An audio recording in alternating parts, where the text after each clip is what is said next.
సహోదరి బ్లెస్సీ బాప్తిసం తీసుకోవడానికి మరి నిర్ణయం తీసుకోవటాన్ని బట్టి నేను దేవునికి వందనాలు తెలియపరుస్తున్నాను. మరి యేసు ప్రభు వారు సెలవిచ్చారు, నాశనమునకు పోవు ద్వారము మరి మార్గము విశాలము, మరి దానిలో వెళ్లేవారు అనేకులు, కానీ జీవమునకు పోవు ద్వారము సంకుచితమును ఇరుకునై ఉన్నది, దాన్ని కనుగొని వారు కొందరే అని మరి యేసు ప్రభు సెలవిచ్చారు. మరి దేవుని ప్రవక్త మరి విలియం బ్రహ్మం గారి ద్వారా దేవుడు బయలుపరిచిన విషయం ఏంటంటే, మరి అనేక మంది అదే వాక్యాన్ని చదివారు కానీ అక్కడ స్ట్రైట్ అని రాయబడిన పదానికి నిజమైన అర్థం ఏంటంటే, డిక్షనరీ అర్థము రెండు మరి ప్రవాహాలు కలుసుకున్న స్థలం అన్నమాట. కాబట్టి యేసు ప్రభు వారు సెలవిచ్చింది ఏంటంటే, జీవానికి పోయే మార్గం నీటి ద్వారా ఉన్నది. మరి అయితే నీటి ద్వారా ఒక మనిషి ఎలా జన్మిస్తున్నాడు అనే విషయాన్ని మనం గమనించవలసి ఉన్నది. మరి ఆ ఇరుకు మార్గం మరేదో కాదు, నీటి ద్వారా ఆ వ్యక్తి రక్షించబడాలి.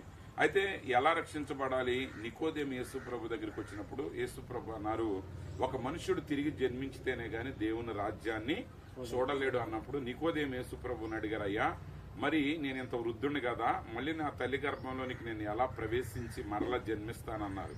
అప్పుడు యేసు ప్రభు అన్నాడు, ఇశ్రాయేలులకు బోధకుడు అయిన నీవు ఈ సంగతులను ఎరగవా అన్నాడు. అంటే మరి ఆ రోజుల్లో, అంటే ఈ రోజు బాప్తిసాల గురించి మనందరం వింటున్నాం కాబట్టి మరి మనకు తేలిగ్గా ఉంటది, కానీ నికోదేము తిరిగి జన్మించాలన్నప్పుడు ఆయన కంగారు పడ్డాడు. కానీ యేసు ప్రభు ఏమన్నారంటే, ఒకటి నీటి మూలంగా తిరిగి జన్మించును అన్నారు.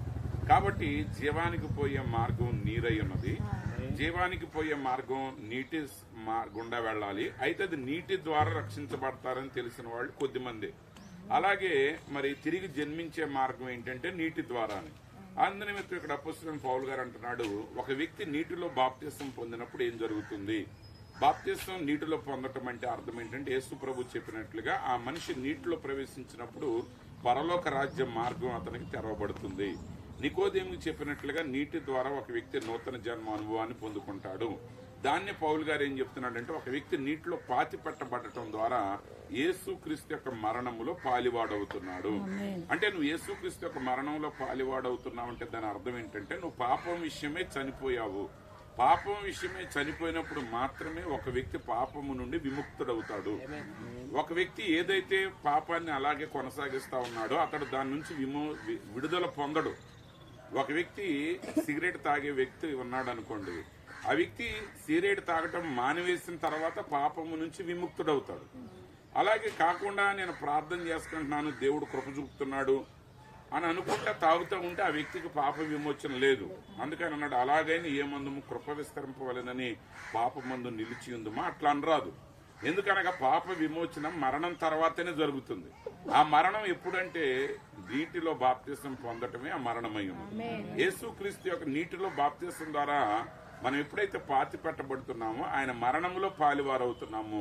ఆయన మరణంతో మనం పాలువారైనప్పుడు మాత్రమే ఆయనతో పాటు మనం పునరుద్ధానం చెందగలం. అందునిమిత్తం అపోస్తలుడైన పేతురు గారు అంటాడు, మరి అల్లరితో కూడిన ఆటపాటలైనను సరసోక్తులైనను మరి లోకంతో తిరగటానికైనా గడిచిన కాలం చాలును అన్నాడు. అంటే ఇంతవరకు ఎలాంటి జీవితాన్ని జీవించారో దాన్ని అక్కడతో సరిపెట్టి దాని నుంచి మనం బయటకు వచ్చి బాప్తిసం తీసుకుని నువ్వు గతానికి చనిపోయావని రుజువుపరుచుకున్నప్పుడే యేసు క్రీస్తులో నూతనమైన జీవంగా నువ్వు ఉండగలవు. మరి అది బాప్తిస్మము నూతన జన్మ యొక్క అర్థమైనది. మరి ఈ రోజు బాప్తిస్మం ఇవ్వబోతుండగా మరి ఇప్పుడు సిద్ధపడిన కుమార్తె మాత్రమే గాక ఇంకా ఎవరైనా ఇక్కడ ప్రభువైన యేసు క్రీస్తు యొక్క నామంలో బాప్తిస్మం తీసుకుని వారు ఎవరైనా ఉంటే, మరి ఒకవేళ మీ హృదయం ప్రేరేపించబడినట్లయితే మీరు బాప్తిస్మం తీసుకొనవచ్చు. దేవుడు మిమ్మల్ని దీవించును గాక. ఆమేన్.